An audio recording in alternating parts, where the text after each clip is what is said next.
My name's Eric Hinska. I'm the automotive instructor at Milford High School, where we have had a program for several decades now. Our introductory course is basic car care. You get to fix stuff, repair stuff, and work with your hands. Some students think that's all we do, and then it's a shock to them when we have written tests as well. They get tested on both the theory and the hands-on portions of it. We also have maintenance and light repair, which is basically Auto 2. We get more into electricity, testing starters, alternators, figuring out why things don't work.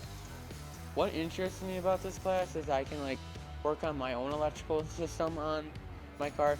If they don't pursue a career in automotive, you should know how to check a fuse in your car. You should know how to change the oil in your car. So some of those basic skills are still important in life. Problem solving, troubleshooting, diagnosing electrical circuits, those are invaluable in anything. It's a break from the theory all the time and the bookwork all the time, and a chance to get out of your chair, get out of your desk. I don't like to be in a seat all day, so it's really nice.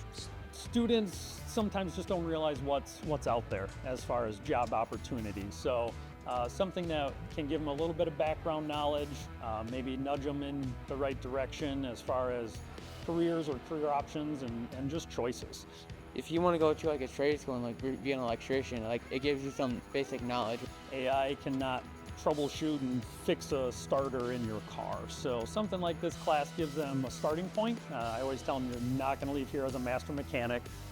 That's going to take a while to get to that status, but it certainly gives a background knowledge and some basic skills that you can get your foot in the door and continue to grow from there.